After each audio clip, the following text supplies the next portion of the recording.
they thought he'd kick again. All through every word, warrior's voice will be heard. Whoa.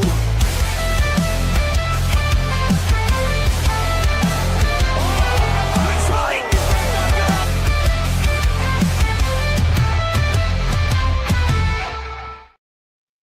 Yes, sir. It is motherfucking Friday, baby. I didn't curse. I want to demonetize. That's too early. But let's get it started, baby. Yeah, come out with the demonetization. Nah, we chilling. Episode 33 in the motherfucking building. Got my beautiful co-host with me, MMA Pickers and Mallory Woods. My geysers in the building. How y'all feeling today? It's Friday, baby. Fantastic. Thank God it's Friday. Yes, We were talking about earlier before this show that my boy Mal got the Friday shirt on. There you I go. say, nope, not today. Leave me alone. Leave me alone. The weekend about to start. Leave me alone. Leave me alone. Leave me alone. Yeah, that's a Monday problem. Yeah, we're not trying to talk about none of that. That's why Mondays suck. It's 2 days. Exactly, man. But yeah, man, beautiful Friday, episode 33. We're gonna get things started. Got a lot of good topics to talk about today. My man Mac Tyson should be here in a minute. He's on Puerto Rican time. You know what I'm saying? He'll be here. If you know, he's half Puerto Rican. I think half Italian, right? I think that's the mix. That's a crazy mix. Beautiful mix. But he's his timing is very Puerto Rican, so he'll be here in a bit. But we're gonna get it started. I think we should start off here because we definitely can't talk about the rankings in KC till he gets here. But we definitely could get started on this one. Over the past weekend, if you guys were watching the UFC, Erin Blanchfield versus Maycee Barber was the main event for UFC. I want to say 107 in Vegas, something like that. I may be incorrect there. Right. Not the smartest. I always say that. Something like that. If you watch the show, you know I'm not the smartest. You know, I'm just the host. But fight fell out. It was a lot of controversy around the fight. Erin Blanchfield had a choice of words. There were a few different scenarios that we heard where possibilities have happened. Erin Blanchfield said she had a seizure. We heard a few other things, but ultimately she couldn't get medically cleared to fight. So she was not able to, you know, attend the main event. And Erin Blanchfield was a little upset, had a few words to say. I do have a video for that. I'll go ahead and pull that up real quick. But some say she was pretty harsh on her words, on what she said. And I don't want to misquote her. So I'll go ahead and pull up this video real quick. And we'll watch that really quick. And whoever owns this video, who is this? Let me make sure I give y'all recognition. Yeah, independent.co.uk. We appreciate y'all. Please don't copyright us. This is your video. We know that. We are just reviewing it and reacting to it. There we go. All right. Pretty crazy, pretty unprofessional. Yeah, I wouldn't want to fight her again. I mean, it wasn't even 5 minutes. I literally was told like, 6 minutes to walk out. It was already 6 minutes. I thought, you know, I was gonna be told like, okay, it's time to go. And then Hunter comes in and tells me what happened. I mean, when she missed weight yesterday, I definitely thought that was strange. I mean, I didn't care. I was gonna take her money. I would have took her win money tonight too. There's definitely some concern considering we've had this fight for a while. You know, we're supposed to be the top 5 in the world, be professional, be the best in the world. So yeah, that was concerning. This fight was like possibly a contender fight. I mean, Valentina obviously knows that. You know, she wants to come watch her future competition, and you know, I was ready to really put on a show tonight. It definitely leaves me in a little bit of a weird place. I mean, I know there's other girls in the top 5 that I could fight, so I guess we'll just have to go back and reassess. No, she needs to look at another division. She needs to fix her life. She needs to just fix herself. I think she's a complete mess in every aspect of her entire life. Okay, tell me. Yeah, so I don't know what that ad is. Yeah, so we really don't care to see that. But Wow. yeah, man, a lot of words there. Kind of a little harsh. Last 2 sentences. Jesus. Yeah, and that's where I think I could be empathetic, but then it's just like, oh yeah, her whole life said, what the hell? She's just a wreck. All right, listen, guys. Dana Hunter, she's a wreck. She needs to get her life together. It sounded like she was talking more like about an addict or something than somebody who was actually, you know, had a medical condition and couldn't fight. Now, what the medical condition is, we don't know. I watched the Maycee Barber interview with Ariel Helwani. I would play that, but it's much longer. It's like 40 minutes. So if you want to watch it, Ariel Helwani did an interview with Maycee Barber, and she spoke on it. She said she didn't have a seizure, but she doesn't know what it was. So I don't think the possibility of it not being a seizure is out the window, right? Like it could have. She missed weight for the first time. Yeah. And that's what she was saying in the video. And like, I skimmed through the video, so I didn't really, you know, could give it my full attention. But from what she was saying was her coaches got to a point in her training where they were like, listen, this isn't safe anymore for you. And we don't think you should move forward with this. And then that's when it got to the point where, you know, I guess they kept going. She missed the weight. She didn't cut. She missed the weight. And then she was going in the fight and then couldn't get cleared. For what she's saying, they don't know what it was. They don't know exactly. They don't know at all what it was. That's what Maycee Barber is saying. And she felt like it was a little bit harsh of Erin to come at her about her life and all this other stuff when it was clearly like something that was medical. Now, there is a conspiracy that I heard that's kind of crazy, but, you know, it does add to medical things. That you could have medical complications from things like this, is that Maycee may have had some, you know, plastic surgery enhancements in places in the chest region, right? And that could have been part of it. It was an influencer. I'm not saying this is source credited stuff. It was an influencer who were trying to put 2 and 2 pieces of the puzzles together and trying to figure out this whole mess that we all trying to figure out what happened. That even the person that it happened to doesn't know what happened. That was something I was thrown out there. So I don't know. In my opinion, missing weight, it's a tricky subject. So, you know, sometimes there are factors that you can't, you know, get past, right? And you're not going to be able to. This is the second time she's canceled the fight against Erin Blanchfield. Yeah. And that's also a variable that we have to add into the. That's why I can empathize with Erin Blanchfield being upset up until the point where she goes, yeah, her whole life's a mess. She's just a mess. Yeah. That just seems a little bit maybe out of frustration more so than truth. But the rest of it, listen, like, you do have to take certain precautions when you weight cut. And we know that's a rough weight cut for her, and she hasn't missed weight, but she's definitely had issues weight cutting in the past. And if that was involved with the seizure and it costed Erin Blanchfield her fight and it costed the UFC a main event, that is something to consider. Yeah, 100%. So, one thing when I think about this in terms of let's play the game of what if, which is a fun game to play. It's available in board form. You can also get it as an app. The thing is, what if she pushed forward and they didn't catch this and she has a medical emergency in the ring? God forbid, the walk out to the ring or something, right? Yeah. I think that also if you see that happen in a highly touted publication as the UFC, a production of the UFC, and it happens to a woman, it's going to be twice as hard. The fallout will be twice as great.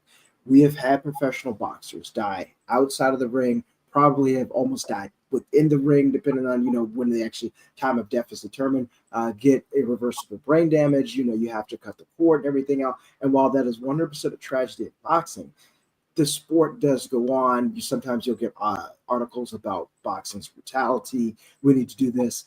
So if this was about cutting weight and a medical condition did come up, and the doctors, and I will give full credit in saying that the UFC, they do a great job of making sure that you are as medically fit as possible before you go in there and throw hands. Best doctors in the world. Err on the side of caution that this was true and this was medically necessary to not do this. Now, truth be told, I think I was watching the basketball game, right? And I had a friend text me, was like, did you just see what happened? I was like, wait a minute, I was gonna catch replay. So he caught me up, and I went and I sat down right after that, and I went and I rolled back to what exactly happened. And you could see Erin, who was just like, she's in shock. They got the camera in her face, and they're like, you've just been told you're not fighting, that's going on. And then also DC and Laura, who just were just like blown away. This was obviously happening in real time. They had no idea that it was happening. Right. They had to fulfill the rest of that 5 to 10 minutes that they have for broadcast. But everybody was kind of caught by surprise by it. Yeah, 100%. My lady, she was just like, the fight's not happening. I'm like, what? You're like, what the fuck? She's like, they're talking about it now. Had a seizure. I don't think anybody would contest that she definitely had a seizure.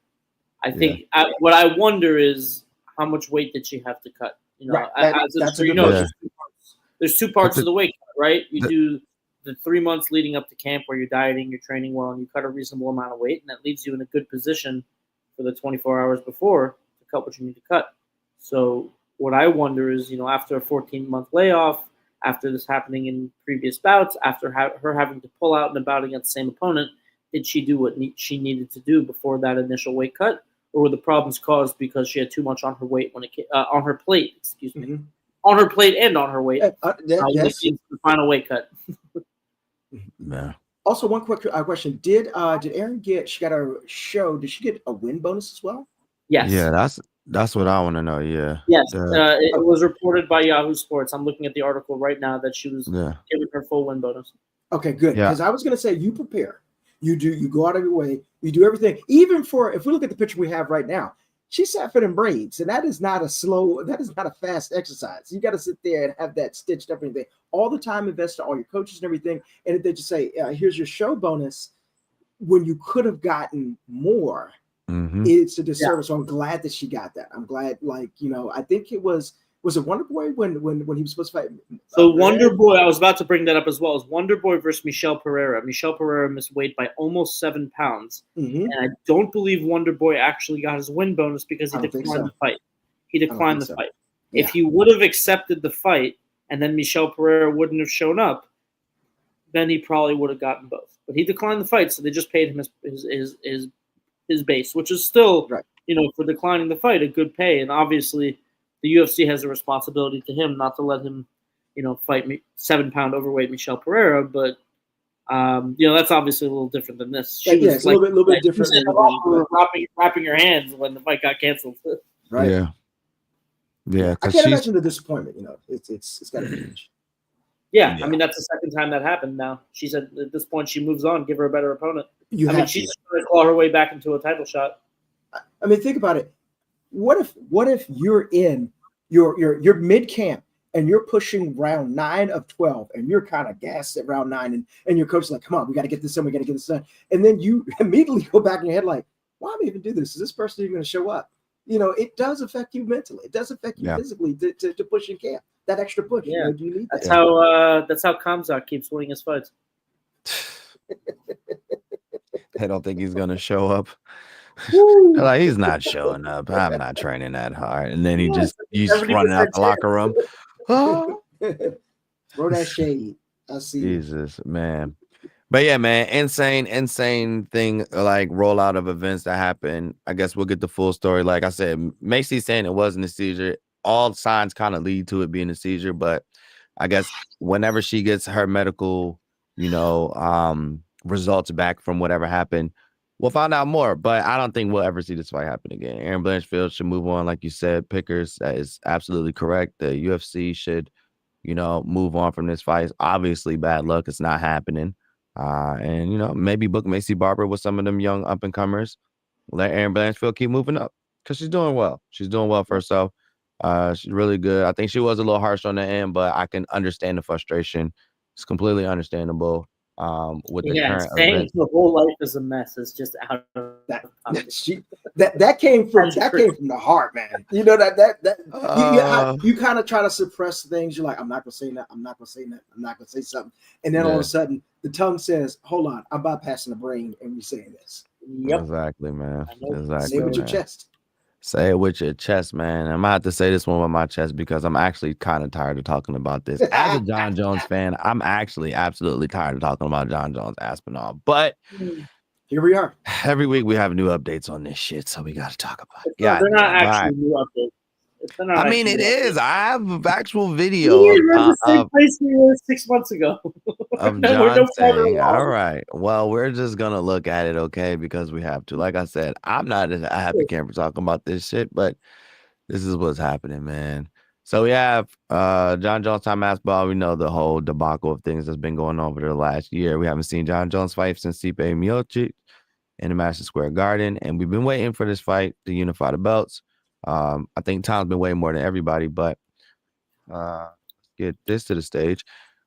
So this is what Jon Jones had to say in Thailand. I think this is Bang. Is this Bang Muay Thai? I think one of these, Bang or Tiger, one of the big ones, one of the big Muay Thai gyms out in Thailand. He was out there and somebody asked him about Aspinall. This is what he had to say. I was waiting for it. Where are you from? Time, governor. The UFC in town, we all got a lot of stuff happening behind the scenes. They're one of the biggest organizations in sports, and right now Tom and I have agreed to wait for the UFC to make their announcements. So I legally can't really talk about it. So still kind of cryptic. It's no real substance there. You could go anywhere with that statement. Correct. Like the way he set it up, Jon is really good. Like we gotta realize, like Jon is very good at keeping everybody anticipated. We don't know if this shit's gonna happen. It's probably not gonna happen. Because on the same note, you got Tom Aspinall saying Jon's retired in the middle of interviews.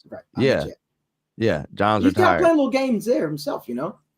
I mean, even the Stipe fight took like 2 years, right?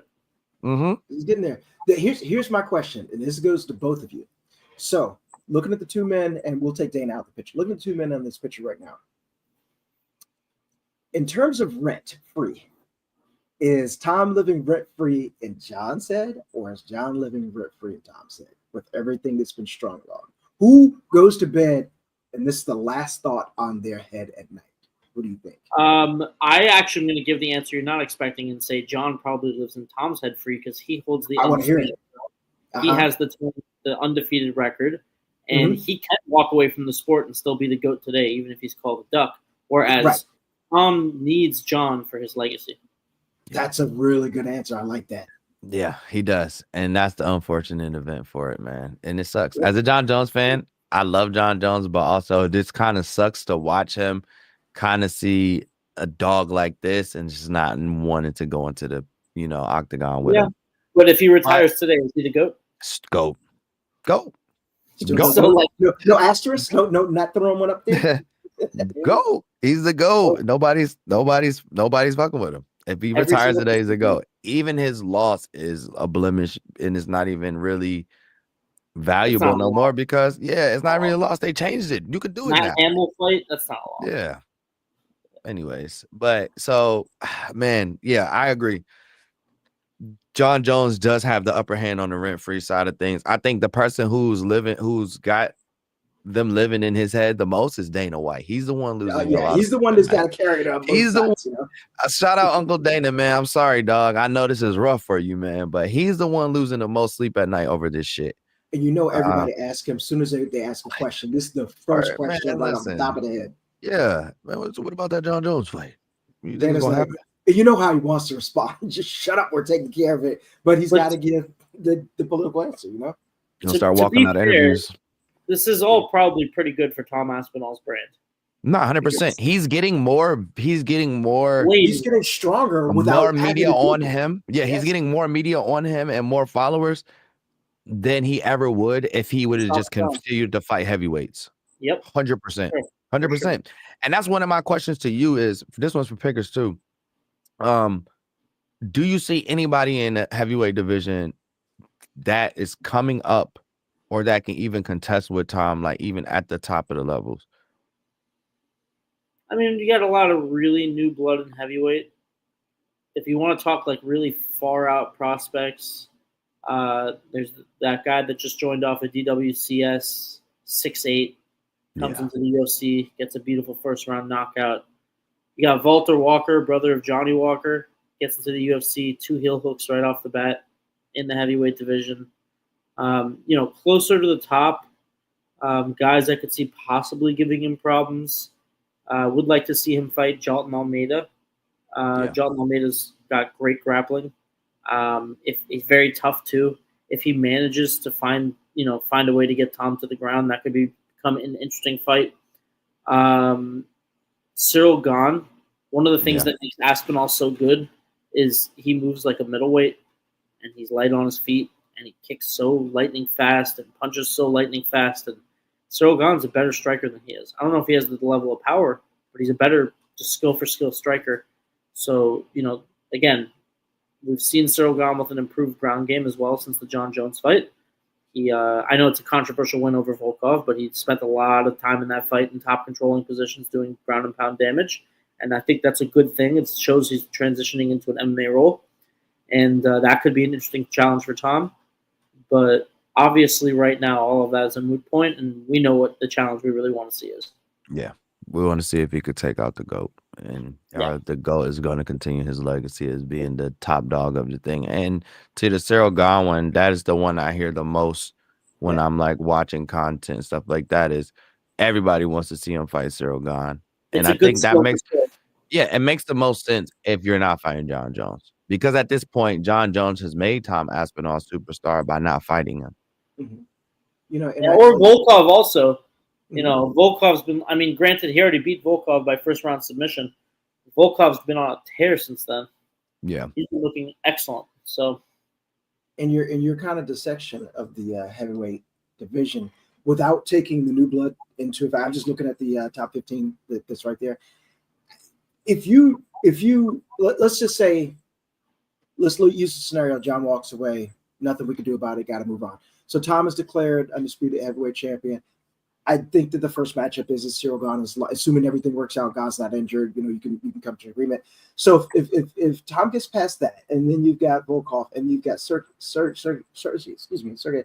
If you don't have any other new blood, that's about all I see in the heavyweight division. We got Jalton. Yeah, I'll give you Jalton. So got four. Yeah, right. You get four really like interesting mixes, and a lot can happen during that time because you can't rattle off those 4 fights in 4 weeks. If you fight all 4 of these guys, if Tom were to beat all 4, that's probably what, year and a half. So, you know, we do have a couple of people to be excited about much lower in the rankings. Yeah. Like I mentioned before, Taliesin Teixeira, 6'8", 80+ inch reach, stupid power, great grappling. You know, that's a guy who could potentially go very far. You know, Sergey it's like Spivak, the size of Robellis. Yeah. Oh, he's much skinnier. Yeah. I mean, like height wise, because it was Robellis. No, he's right? about Robellis' height, and he moves Yeah. like Robellis. Except he's a really good grappler, which Robellis is obviously still working on. Sergey Spivak's quietly, you know, I don't know if he gets into the top 5, but he's quietly working his way up the rankings, coming off a great armbar off of his back over Marcin Tybura. So his grappling is getting really, really dangerous as well. The GOAT, Shamil Gaziev, obviously he had that rough fight against Jairzinho. Took him 4 tough rounds. Right. But Hey, looked like Derek a world Lewis is beater. floating around there too. Come on. Nah. What's up? I did that for fan favorite, man. I love Derek. Jairzinho? I love Derek. That's my guy. I love Derek. Yeah, he but he's just not in had the two. UFC anymore. Who, Derek Lewis? What is he not? Oh, Derek Lewis. I thought you Yeah, said Derek. Jairzinho. No, No, Jairzinho's Derek fighting Lewis. Oh, for. okay. He's fighting Yeah, for but Derek DBX Lewis, this in his weekend. own I thought you were about to words, break something. Said he don't want to fight for a belt. I want to fight Yeah. taxi cab drivers Exactly. right now. He was said, saying he that- literally just said that shit like I'm gonna just tell yesterday. you right now. I saw the same thing. You put Derek Lewis in the fight tomorrow. I'm showing up to watch that, and I'm hoping Oh, that for sure. he gets 3 interviews in before the fight, maybe on the way to the 100%. ring. You know? 100%. 100%. We all I looking think for the he's a cup main event. throw. That's all we He's- want to see. He's still a fight night main event or a pay-per-view, like 100%. maybe not co-main, but maybe like the third fight down the card. Yeah, third fight You know, down, it's third or funny fourth. because we had the question a week or so ago, like, hey, if you're the gatekeeper, how do you feel about that? Do you feel like you're the guy there, like beat me and then you can move up in the rankings? Look, if Derek Lewis is that guy, I am happy to watch every single fight till Derek Lewis is tired of fighting, goes and gets an endorsement with Popeye's Chicken, Church's Chicken, Bojangles, everybody That else. would be hilarious. It's like then Kevin they put him as Holland. a sideline reporter, please. Same thing with Kevin Holland. It's like 100%. the amount of entertainment value that you're gonna get just from having that guy on the card. It's always worth it. I want amazing. Kevin Holland in disguise, stopping crime in New York every weekend, and then going to fight. That's what I want. I want out of that. You know, That's what we need, baby. He Now I'm needs to gonna stop ducking death sentence. Yo, I'm fucking weak, dude. No, listen. I love Death Sentence. I want to get him on the show. I swear. I'm working on it. I want to get him You're on the number show. one fan, death sentence. Yes, 100%. I love the fact that him and what is Mighty, he? then what's the name? Did it. Speaking of that, real quick, did y'all see that Mighty and MMA Guru started a podcast what? called the Mighty Guru Oh, podcast? you know, I did see that they that they're taking a picture because everybody was Yeah. commenting on Guru. He lost a bunch of weight. Yeah, they're and doing they're the Mighty coming- Guru podcast. Yeah, that was Okay. crazy. Yeah, I seen that. Okay. Shout out them, I guess. I'm not gonna say I guess. Shout out them. I I mean, guess. Anybody you pair Mighty Mouse with is gonna Yeah. be elevated away, no matter who it is. You know. Yeah, I should have separated that, but I'm gonna say I guess it's gonna be another show where Right. they have somebody that I really fuck with, and then somebody I'm like, yeah. Because this is why it's tough for me to watch Good Guy, Bad Guy. I love Chill, but DC be saying some shit that be pissing me off, so I don't watch it. And then the same thing with Pound for Pound. I love fucking Camaro, but Henry be saying some shit that be pissing me off. And I already know if I watch the Mighty Guru show, I'm gonna love what Mighty say. But more than likely, MMA Guru gonna say something to piss me the fuck It's off. funny. You go in there like, oh, I love him. This. I love him. He's one of the best content creators in MMA. He's very consistent. He grinds his fucking ass off. He built everything on his own. He edits, does all his videos, everything himself. So I respect the shit out of him. But when it comes to him talking about UK versus USA, bro, oh my god, that's where you disconnect. Huh? That's where this whole Tom Aspinall, Jon Jones, oh, he's been eating. He's just been. The more John ducks, MMA gurus.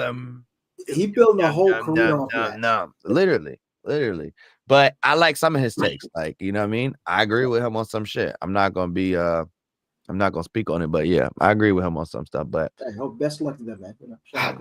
I don't know, man. I think Tom Aspinall is the future of the heavyweight division. Jon Jones got to figure out what he want to do. He got to go, man. He holding stuff up now. I agree. I'm on the Jon Jones holding shit up boat now. Got to get his shit together. I love you, John, but god damn it, do something. All right, the UFC, figure it out. I don't like it, but he can do whatever he wants. Yeah, he can. That's what happens when you're the freaking GOAT. Yeah. And you're able to, you know, just play with people's hearts. I don't like it either, but he doesn't like there he is. Shout out my man Mac Tyson in the building. Who definitely put up a good That's a crazy development. I would have never put those two names together. MMA fans' most controversial media personality with the most respected champion. Like, no one disagrees that DJ was not an amazing champion in MMA. And everyone respects DJ. Yeah. And now he's with MMA Guru, who is on the complete opposite end for most hardcore MMA fans. That mix might work, though. It very well might, because of the... Honestly, it's more like respected champion in the bad guy than DC and Chael ever was. Yeah. Because the bad guy was always more tongue-in-cheek with Chael. Yeah, I think, honestly, I could watch the Mighty Guru podcast over the other two, because the pure entertainment quality from MMA Guru is gonna get you through. He may say some shit you don't like, but when he gets passionate about certain shit that you may like, oh, it's fucking hilarious. He's good. Funny though, good. It's one, like, when DJ starts calling him out on his takes because if he doesn't know shit about what he's talking about, I wonder how Guru's going to react to that, because it's always a weird thing arguing with a fighter and debating with a fighter, because they're the fighter. Yeah. Mm-hmm. I just hate when they pull that card. Like, you can't say nothing about this. You don't get in there. Right. That's almost like where I'm done with this argument. Fucked up, dog. That's fucked up, dog. So maybe we shouldn't buy the pay-per-views you want either, then, huh? How about that? Maybe we shouldn't do fucking nothing. Let's not buy no T-shirts. We can't be involved because we don't fucking fight. I hate when you say that shit, man. Listen, if you think it makes it a tough show too, because like when you do these podcasts, you got to express your opinion, because otherwise, what's the fucking point of the show? regardless of the fact, this is what I'm gonna say. If somebody talking about you is good, learn from Donald Trump. Everybody's always talking about him his whole life. Either is good or bad. You've always had his name in the mouth. So if somebody talking about you, you're on the right path. Shut the fuck up. Take the feedback and move the fuck on. Or if you don't want to listen to it, then move the fuck on. But to tell people, oh, you can't have an opinion because you're not a fighter is fucking insane. Or trying to beat them up because you don't like their opinion is even crazier. So I don't like that. I don't respect that shit when fighters do shit like that. Everybody should be able to have their own fucking opinion. If you don't like it, then move the fuck on. Doesn't matter. It's not hurting you. It's not stopping the paycheck. Dana doesn't listen to these people on the internet. I was about to say some crazy shit. Dana doesn't listen to these people on the internet, man. So neither should you, dog. But moving on, speaking of things Dana does and puts together, we have a beautiful matchup coming up this weekend in New Jersey. Well, hoping for a beautiful matchup, because last time it was pure dominance by Merab Dvalishvili. Oh shit, we lost my man Mac there. Hold on, we gotta we can't lose. Yeah, nah. If I do this, we lose Mac. Oh, I see what you said. I got you. We lose Mac, so we're gonna keep Mac in there. But yeah. I think everybody knows who that is anyways. It's okay. Yeah.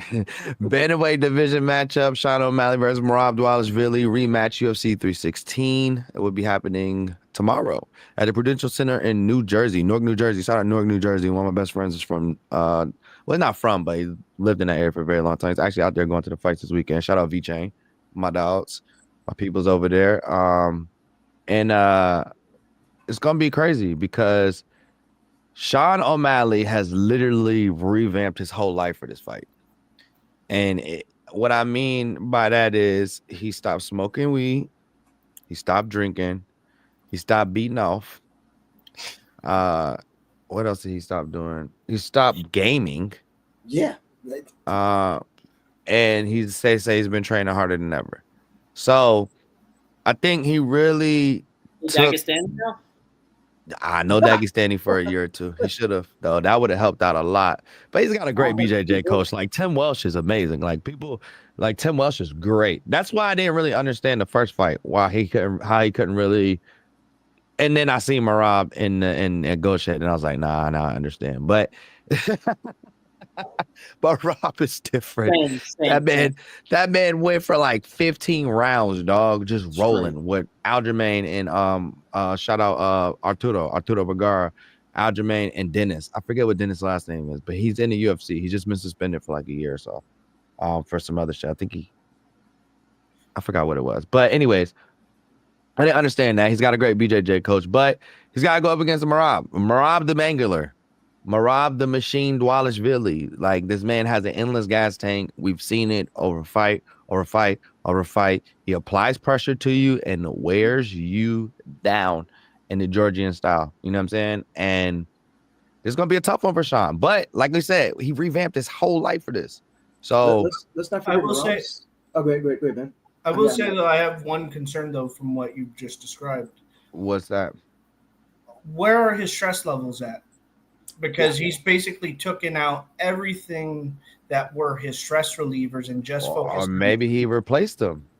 You never know. Like, that's the part we don't know. Like, I don't. Like, But this is just the factor I'm wondering, because like, if he hasn't found replacement for that, the benefit is he's going to take out all his stress out on Merab. But the negative is like Sean O'Malley style relies on him being loose. Yeah. And if you're stressed, I don't know if you ever gone into a sparring session where you're stressed the fuck out. You're very tight. And that could be detrimental. But the thing is, I feel like Sean O'Malley's been that kid in the room swinging his arms from side to side for the last year or so, ready to fight Merab. So regardless, I think he's going to go in there with his anger levels. I don't know, because also I've watched Sean O'Malley's content. I have seen him do stuff like meditation and things like that. So I don't see it out of the norm or far-fetched that he would tap into some things like that to help him outside of, doing it. You never know. He may be microdosing mushrooms. Like, that's a popular thing that people do. You know what I'm saying? It is. It's a popular thing that people do to substitute marijuana or alcohol when they're trying to do something, right? Because it does, at a microdosing, it does have positive effects, right? Taking it and just tripping balls all day is not the way to do it unless you're at a festival or something. Yeah. To be clear, we're not saying mushrooms are better than weed or alcohol. That's a whole different show. I mean, anyways, we'll move on. But that's a different debate. I'm saying that it's not out of the norm that I feel like, I don't think it's out of the norm that he would find ways to, put the stress in other places so that he doesn't, come in there. He comes in there more serene. But like I said, I feel like he's been that kid in the room. Like Merab violated him. Like, it wasn't just like Merab beat him. He was kissing the man on his back. Like, as a man, if another man kisses you on your back, it's hard to recover from that, bro. I'm sorry. Let's not forget, this was in the middle of the schoolyard too. Everybody saw it. Everybody saw it. Yeah. Not even just that. This was at Noche. Not even at that. This was at Noche, and Noche won a fucking Emmy. Come on, man. The man kissed your back and got an Emmy, dog. So Sean is mad. Sean is that kid in the room. Look. Right. Yeah, he's steaming. No disrespect. I love Sean O'Malley, but in my eyes, that's what I feel like it is. Like, you gotta be mad. You gotta be upset. You gotta be angry from that. There's no way a man kiss you on your back in front of millions of people and you're not mad. So one of the A year things I later. want to bring up is shout out to everybody that's driving or taking the train to Jersey because you're not flying in Newark, or at least I wouldn't fly in Newark right now I hate Newark for this event. But what Mac is saying is a huge, huge point. For example, one of the things that I had the opportunity to do a show with someone who's a sports psychologist, and he didn't name names, right? He was saying, listen, a lot of my clients are in Bellator. They're in the UFC and everything else. So you can imagine if you built yourself up as I'm the greatest, this, and that Sean had that aura. He had that swagger. I mean, watching him when he came into that karate combat, but man came in a bathrobe, right? He was like, I am the most unbothered human in the world. I got it all going for me. And then it all came to a screeching and tragic end, right? That shatters your confidence. And whereas maybe he's doing some of the other things you do to relieve, to take that stress off and everything, but perhaps he's talking to a sports psychologist, which can, I mean, like when listening to what this guy had said in terms of taking an athlete that when you get the yips in baseball and all of a sudden you can't put the bat on the ball whatsoever, you get that in a combat sport, it's hazardous to your health. So if you do get someone to talk and get your mindset, Ross has said a lot of times that he started working with, someone that when you just sit down and this guy is a doctor. He's a doctor, and he's like, he helped him bridge the gap between things that can happen. Like, I think he gave the example of one thing that happened at his wedding day. And it's like, oh, does that throw everything else off? No, it's just one incident. Everything else is still on track. So, maybe Sean has gotten that. But also just wanted to say other thing. I didn't really like this matchup at first because I was like, why are you gifting O'Malley a matchup when he was just completely dominated? What happened to everyone else in the rest of the division? But I know he has the injury, so this will really tell. He's the biggest star still in that division, unfortunately. Right. Does he also have to change his walkout? Not unfortunately. Let me rephrase that. Not unfortunately. Fortunately, he's still the biggest star in that, so he is able to get that gifted to him. Right. And he got Dana White privilege. You see what he said? Yeah. Thanks, Dana. I was there live. He's got the card. It wasn't AI. It won't edited. I was there. I'd seen him looking. Thanks, Dana. So it's real. He's got it. It is what it is. You know what I'm saying? But you earn Dana White privilege. What do? You sell fights. You come in, you get the job done, you get finishes, you win, you put asses in seats. That's what Dana like.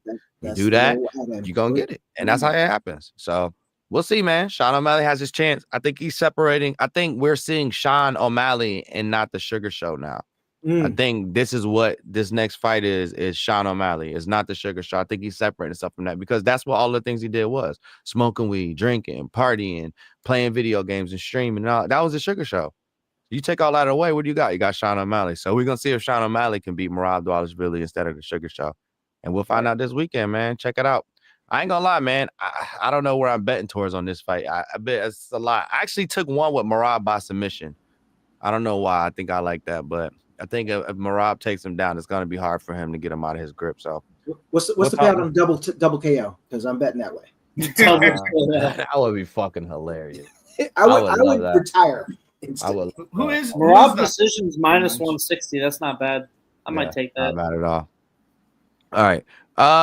What should we talk about first? Okay, we're gonna skip that one because we don't have much time. You guys got. All right, let's do this. I think this is all right. Cool, Matt, your time to shine, baby. Here we go. Rankings updates for Karate Combat, baby. They are out. Shout out Mac Tyson and the rest of the council, people that put this stuff together. We got some updated rankings for you guys, so we'll go ahead and kind of go over these. And what I do have is this is the rankings right here. I also have the post 51 rankings, so you guys can kind of see the movement. And Matt can explain some of the movement here, but there is some movement for sure. Bantamweight is movement. I think welter is quite a few. Welterweight took quite a bit of movement. Yeah, quite a bit of movement in welterweight, but they've been fighting a lot too. That's probably. And also, there's been a lot of inactive fighters. There's been I know there was some controversy about the welterweight ranking, saying why are there some people that are inactive still on there?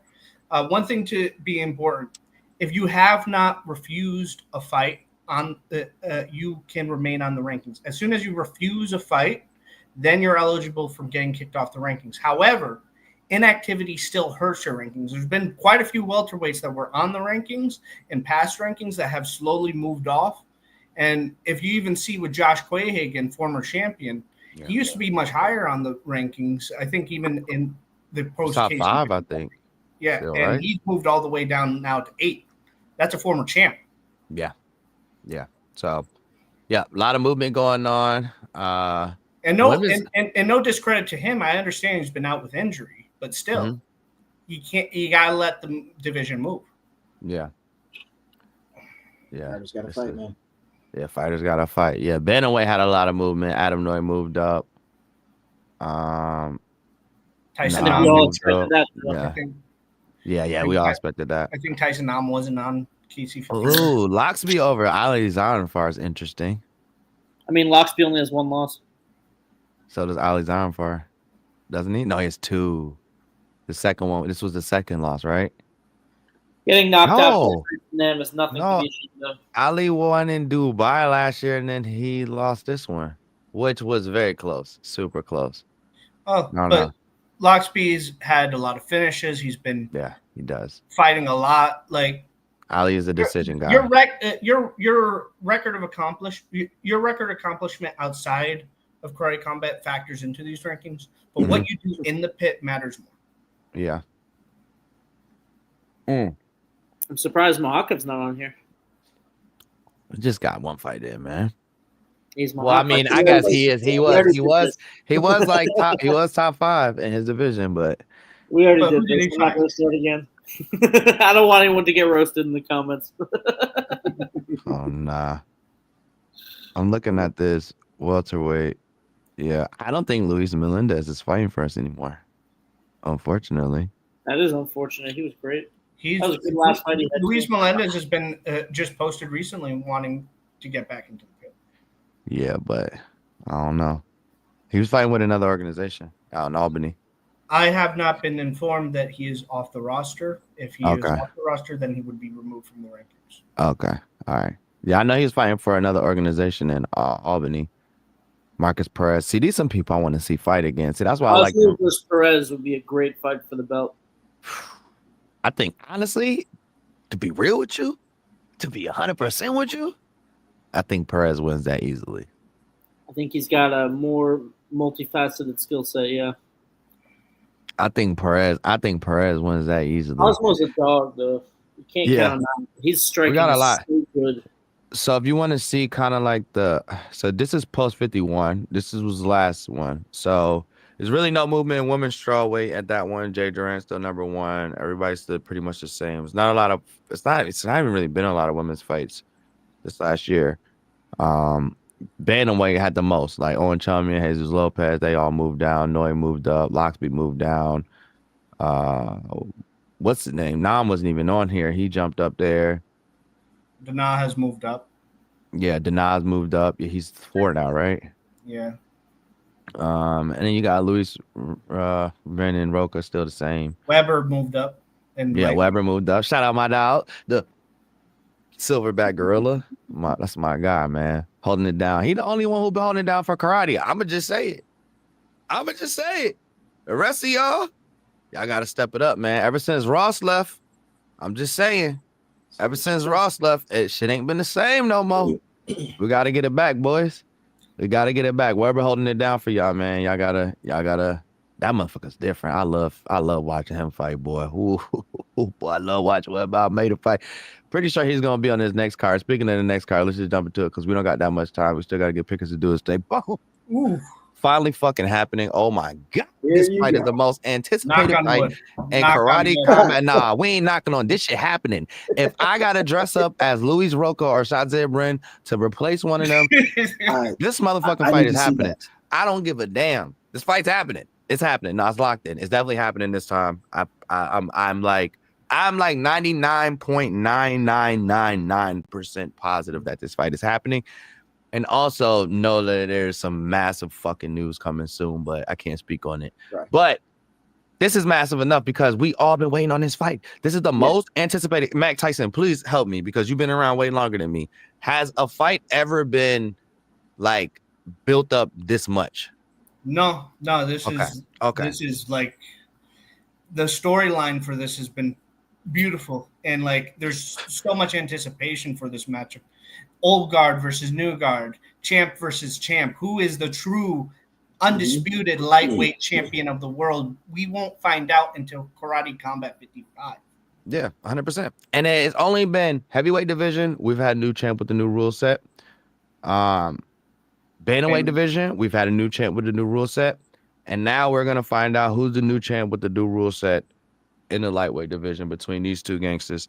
It's going to be old belt versus new belt, Pakistan versus Brazil, the Prince versus the King. I mean, this is honestly like, I'm telling y'all, this fight is going to be like, when we were talking about earlier with Merab and Sean, now imagine both of them being the kid in the room. Mm-hmm. That's this fight. There's been a lot of frustration both sides. That's this fight. They're both frustrated. Like, I've been to at least 3 karate combats where they've both been at, and I turn around and they're in each other's faces, and there's cameras all on them. Yep, again. And they, I'm the real champ. You're not the real champ. I'm the real champ. You backed out. No, you backed out. Back and forth, back and forth, back and forth, back and forth. It's been like that. 3 karate combats I've been to, twice in Miami and once in Singapore, I want to think it was, in the middle of the airport. In the middle of the airport. At the fight. You're going to have that fight fighters meeting.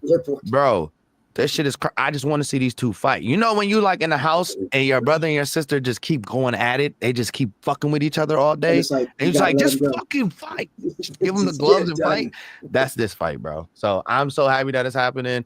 And it's happening the same time that we're gonna see Arturo Vergara defend his belt against Adam Noy. Bro, what more could you ask for in July? Okay, yes, we had a little break, but I'm okay with that for this. Yeah, I'm okay with that for this. What? Bro, we literally gonna see Rocha versus Ren, the old versus the new when it comes to the division, to unify the belt on top of Arturo Vergara defending his belt with one of the most dangerous strikers in the bantamweight division, bro. And I'm just saying, it's even crazier. There's something, and it's the kickoff of the Bonk Stadium. It ain't that ain't even the small of it. We're kicking off Bonk Stadium hard. That's the most I can say right now. Mm-hmm. There's your promo cut. Right there. Yeah, exactly. Just know that. Just know, because if I could, if I could, NDAs, they got you the chokehold. NDAs, man, got you the chokehold all day long. That's okay. I work my choke defense real good. I want to fucking say it. I'm in there trying to ham fight. I can't even get it. Well, the first thing is always relax. Always relax. You know, because just know, July is gonna be a beautiful month. It's gonna be a beautiful summer for karate and karate combat. I'm gonna say that, and I'm gonna let my man Mal go ahead and end that out. I want to give a pardon thought. I want to recycle my same question for Tom and Jones.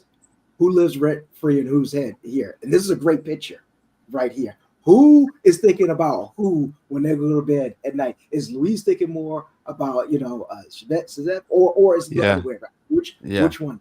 It might be 50-50 here. I agree with you on that. I think this one's 50-50.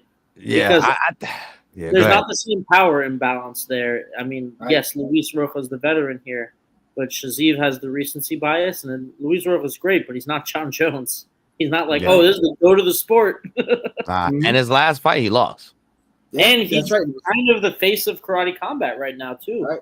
Yeah, Shazaib is he's definitely one of the top dogs. I think him, Arturo right now are just him, Arturo, and Sam after that spawn knock. Holy, that's the big 3. That's the 3-headed monster right now. Karate combat. Rocha could change that though. Rocha could change that. Yeah, he could change that. You're being pushed to old guard all of a sudden because this guy comes up. It's like, wait a minute, hold on, I'm still here. You know, so good thought process. But hey, I'll let y'all work that out. Rocha has had plenty of time preparing for this 100%, and he's got more recent footage on Shazaib than Shazaib has recent footage on him, and that works to his advantage a lot. But I'll say this: karate combat's not being funny with this picture by making Rocha look much shorter than Shazaib. This is actual real life, like this is real life height differential in this fight. So like Shazaib, I told him and Abdullah Chandio, like you guys have a cheat build, like your body is a cheat. You shouldn't be able to be 145 and taller than me. Bro, I'm 5'11 and I'm like 155. These motherfuckers are like 6'1", 6'2". You know what I'm saying? Like, I don't think he may be 6 feet. He's a little taller than me, bro. And 145 is crazy. So it's insane. I don't know, man. Mac, what were you gonna say? Well, as something I talked about with James Vick once after a post-fight conference, when it comes to these traditional karate blitz fighters, that reach advantage is a lot less null and void. And you did even see that a little bit versus Shazaib versus Edgar Screevers. Edgar Screevers was able to close that gap.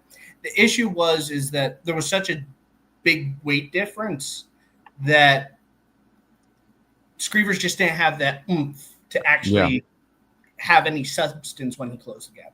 Luiz Rocha has fought above his weight, and we've seen that power carry over to an extent. So when Luiz Rocha against who? Josh Quahagan.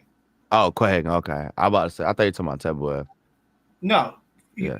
Rocha went down, and honestly, you saw the effects of severe dehydration in effect in that fight because when you cut so much water weight, you get so easy to get knocked out. 100%. It weakens the chin for sure. But I think not only that, also Luiz Rocha is going to have new knees for this fight.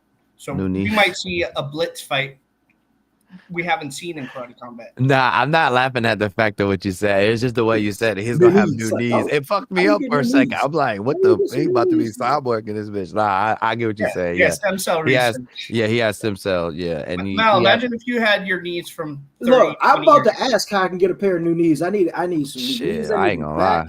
I mean, but look, I will submit my fight. We looking for sponsorships. He said what? Can we get a pair of those for Kamaru Usman before the Buckley fight? Stop it, man. put them on quick order. So, all right. I so hate that fucking fight. All right, that's Mallory Woods, man. Make sure you follow him on everything. What's your socials again? I always fuck it up. Oh, the Mallory Woods for Twitter and MWoods98. I think I'm gonna change that to the Mallory Woods on Instagram. So stay tuned. Yeah, keeping it consistent works out well. We also I also put everybody's Twitters in the description all the time. So if you guys looking to follow any of the people up here, you can follow them below. Shout out Mallory Woods. We'll catch you later, brother. Right then. All right. So yeah, man. I think Shazaib is the equivalent of Alex Pereira in his division, where he can cut down, like when Alex Pereira was going like the middleweight and stuff like that, or even in light heavyweight. Was it light heavyweight? Yeah, where he cut down.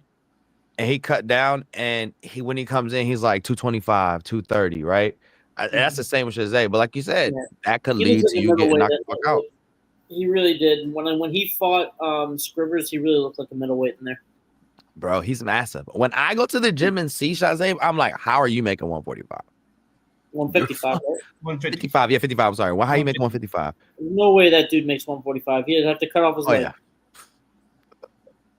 That man is massive, bro. Like massive, man. He's massive. So I don't know, man. And I'm not counting Rocha out of row. Like that blitz style is insane. We've seen it work for a lot of fighters.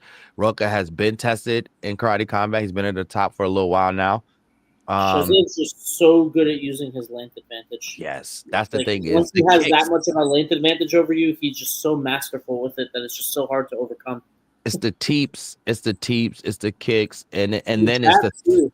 Once he lands, then he's just threatening you with them, and that's the way he kind of, from what I've seen, kind of just like gets these guys to where he has them on the side of the pit and stuff like that, because he's feinting kicks and they're reacting very hard because they don't want to get hit again by the one that they just got hit with, and then I end up seeing them backing up, and then Shazaib just goes in straight predator mode. When you get close to that pit, that man, I've seen it so many times, because like I tell you, probably 3 times he's fought, the pit that he finished them in or was like working them crazy in is always the one I'm right at. So I'm like watching his eyes switch on. Like you can see, like when you're watching a show and it's like a robot and it goes like killer mode, like you can see it in him. Like it just straight goes for it. So Rocha's got to watch for that.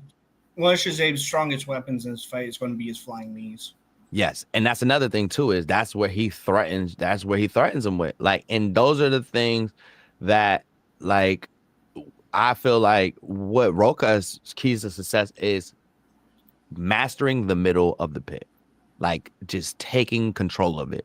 Because if Shazaib's in the middle, you're at a disadvantage all day. He's just gonna keep teeping you, kicking you backwards, and he's gonna keep pushing you backwards until he gets you in the pit corner or get you on the pit wall, and then it's over. He's going to go crazy, and if you can't get out of that, Rocha, I think Rocha probably will have the best chance grappling wise, with the limited grappling that we do have, with the limited takedown stuff that we do have, I think he'll have the best chance than almost anybody in the division against against Ren, because Shazaib and them, they all do jiu-jitsu at the gym. Don't matter if they fight in karate combat or not, they all roll together. So they all have great jiu-jitsu, but Rocha's also in the gym with a bunch of guys that have great jiu-jitsu as well. So I think he has the best advantage there. I don't think we'll see Ren try to really attack him on that front, right? I think he'll stick more to striking, which is his base, but he can also utilize the wrestling. He's really strong.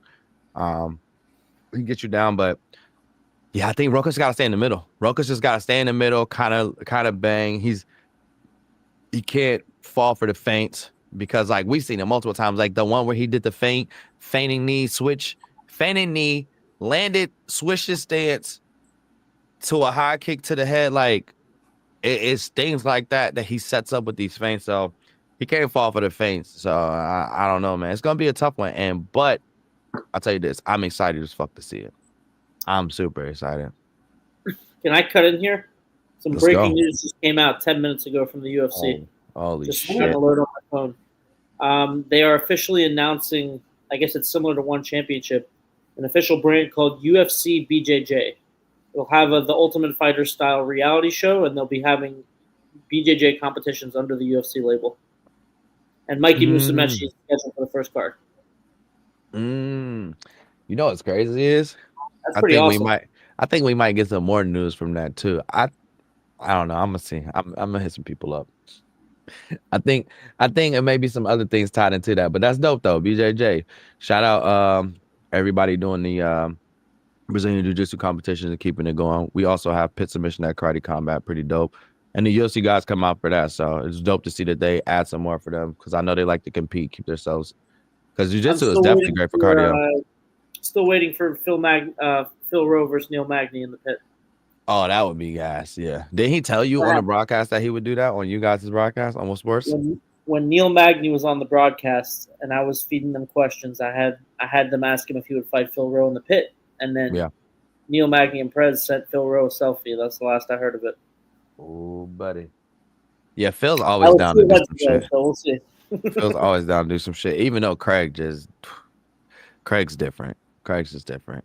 Magny said he had his gym bag in the car if anybody needed to sub out, so he seemed pretty down too. That's fire.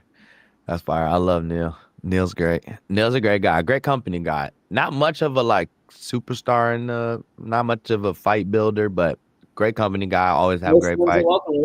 Yep, most wins at welterweight. Been around forever, and I think definitely gonna go down as one of the greats in the UFC. I wouldn't say like legendary status, but definitely one of those honorable mentions. Like, man, Neil Magny. Oh yeah, he was a dog. He was a dog. 20 wins in the UFC, deserve it. 100% Towels. But yeah, man, a lot of topics today. But before we end it off, you already know. Before we end it off, we're gonna go to pickers. But before we get to that, we're gonna shout out our sponsors, Brave Browser and Karate Combat.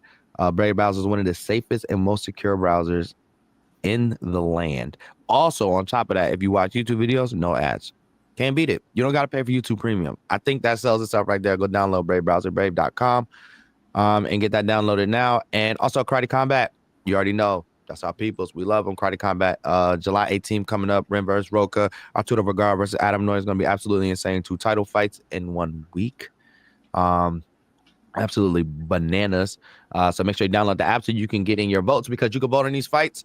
Put up your karate token. You can't lose. You can only stack it. You know what I mean? If you lose, you just move on. You get your money back, and you do it the next week. So download the app now, and it's always updates on the fights, everything that's going on. You can buy tickets, all of that stuff. Tickets should be on sale for July 18th real soon. So I will get it, because it's the opening of the Bonk Stadium, which is the first crypto stadium ever for a combat sports event. And I don't mean that you have Crypto Center, all that. They used to be other names. They're just buying a sponsor spot on it that has already been there. This is originally going to be the Bonk Stadium, and probably till the end of time be the Bonk Stadium. So beautiful things happening. Shout out Karate Combat getting their own stadium. We're gonna be in Miami. Also, you might see a switch up because I may be there soon too. So yeah. Big shit popping, little shit dropping. We're gonna get to it. But before we let y'all get out of here, we gotta get to my man MMA Pickers and his Picks of the week. I'm All gonna let right, you get them, baby. huge card this weekend, obviously, UFC 316. A lot of really fun dogs, couple of fun long shots, and a couple of obvious picks, even though they might not have been obvious the first fight around. So first off, I want to start with the opening fight of the night, which is Quaylen Cyclin versus Yanala Shmuz. I think there's a big lopsided favoritism being given to Cyclin due to his last performance. He knocked out Anshul Jubli in about 15 seconds. But a Shmuz, in my opinion, is that you? Oh, I'm sorry. But a Shmuz, in my opinion, is a lot better than Jubli. He's very tough, very durable, has very good grappling, very, very resilient. And yeah, he's going to be giving up some reach, but when he loses in reach, he makes up for in bone-crushing power. I really think this fight should be closer to a pick'em, not quite a pick'em. If I was the line setter, I would have put Cyclin maybe minus 180, minus 200. I just don't see anything to justify such a wide line. So I'm just going to lightly touch that Yanala Shmuz line, put a little sprinkle on the plus 410, and hope for the best. I still think he should be the dog, but I think plus 410 is nuts. So I'll play the game. On to a nice big long shot. King, we were talking about this before the fight. De Silva to beat Wayne Kong via submission is clocking in at plus 1,600. It's going to be pretty tough. Wayne Kong has very good striking. She's very good at keeping grapplers off of her. And even when it goes to the ground, she's not completely clueless. She does have some grappling. She even has a submission on her record, which most people are probably not aware of. But that being said, De Silva, obviously a much higher level grappler, much higher level wrestler, much more experienced MMA fighter. So for the plus 1,600, we can play the line with a few dollars. Something like $3-4 in there probably gets you a $50 payout. I really like Medeiros to win a decision. These are smaller guys. Neither of them are throwing tons of power. Medeiros is just has a little bit of an edge in every area. He's a little bit taller. He's got a little bit longer reach. His grappling is a little bit better. His striking is a little bit better. His cardio is a little bit better. His physique's a little bit better, so on and so forth. He has a little more experience. The other guy's undefeated, but, when you're at the beginning of your UFC career, it's not boxing. Undefeated in a no-name promotion isn't as good as 12-5 in CFFC. So I'm not putting too much stock in that. I really feel strongly Medeiros is like a lock of the week here, although there's no such thing as locks in the fights, and I really like the odds for him to win by decision. I think that's a very fair payout. I'm going to give you guys another slight dog. I like Gustafsson to beat Chaos Williams. Chaos Williams, great boxing, great power, legendary chin, a little bit two-dimensional. And I really like the clinch game that Gustafsson used in his Dana White Contender Series appearance. I thought it was very unconventional. Seems like it'll be very hard to deal with. Dude's tough as nails. I could see him having a grappling advantage, both on the feet against the wall and on the ground against Chaos. And I think he can use that to find his way to victory. I think the dirty boxing of Gustafsson is going to be enough to get it done here. I don't think Chaos is going to find the space he needs to really unload. And I like the plus 150 line, so I'm going to take Gustafsson on the money line. Next, we're going to jump ahead in the card a little bit. Sergey Spivak is on the card, and that's always exciting. He's going to be taking on Waldo Cortez Acosta. Spivak coming over an excellent armbar from guard win over Marcin Tybura, who's also an excellent grappler in his own right. Waldo Cortez Acosta coming off of putting a beating on Ryan Spann, who tried to make the move up to heavyweight. One thing that jumps right off the page here is Costa is a lot bigger. He's going to have 30-plus pounds. But don't let that fool you. If Spivak can get this to the ground, he should be dominant there. The gap between these two guys on the ground is huge. On the flip side, on the feet, Spivak's grappling, striking's look a lot better. His boxing's come along. He's very fast, with the weight that he lost. Very slick, very good cardio. I really like Spivak to get it done here. If it stays on the feet, I do think he's at risk of getting hit really hard by Cortez Acosta or knocked out. Cortez Acosta throws heat, and he's a very tricky striker. But this is MMA, and I think the guy who's better all around and the guy who's better at mixing it up is Spivak. I think the guy with more impressive recent victories is Spivak. So at minus 135, I'm going to grab that money line on Spivak. I like him by sub, but plus 300, there's just not enough meat on the bone there for me to risk it. Minus 135 money line, that seems to be the call. All right, moving on. Let's go to the first fight of the. Oh, you know what? I'm going to give one bonus pick actually. Not a great line on this, but we're going to go Joshua Van. This is going to be a same game parlay.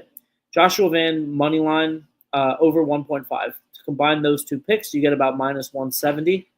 I think minus 700 on Van is ridiculous. I love Van. He's like one of my favorite flyweights. He was my dark horse pick to be champion a year ago.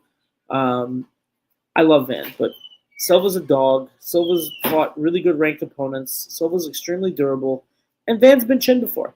If he gets caught, he can get chinned. So I'm not willing to even touch the money line. I'm not willing to touch going to decision, considering that he's going to be looking for a finish.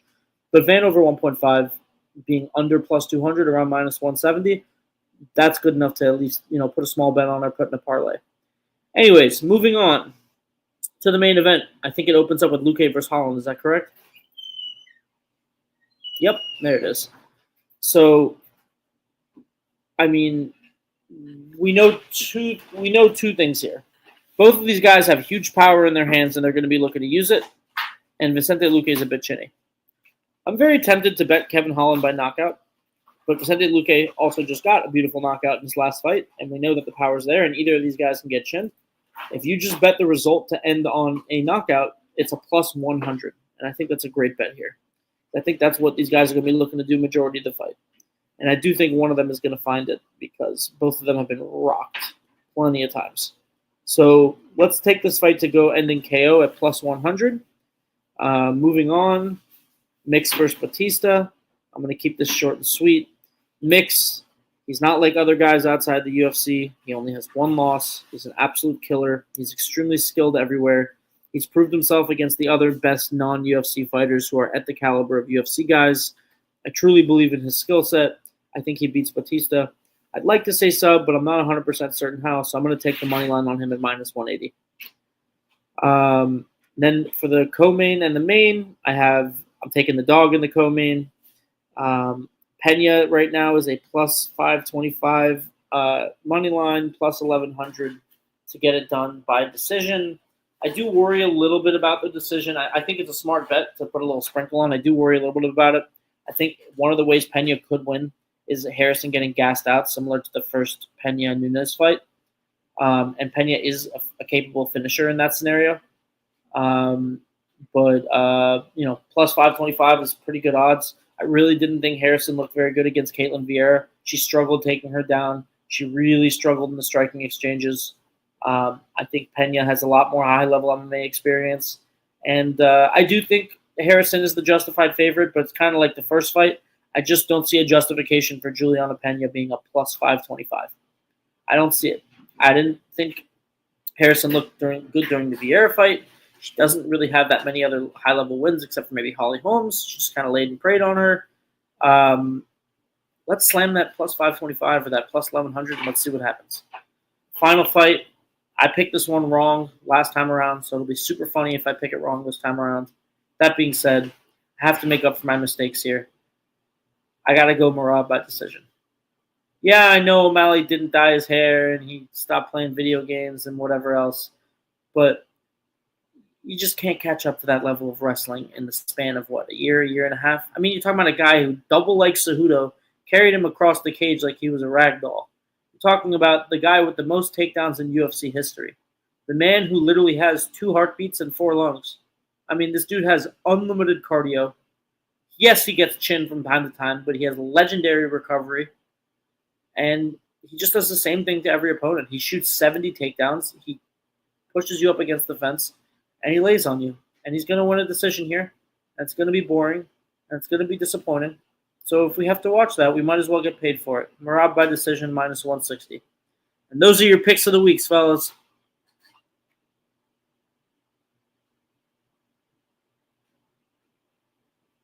Yes, Ersky, my boy, coming with them picks. I realized I was muted. I had to do the whole thing over again. But yep, I like those picks. I just added some of them to my. I like it was crazy because when I was making my bets. Oh yeah, hold on. When I was making my bets, and I'm gonna give you guys a dumbass parlay of the week. This is mine.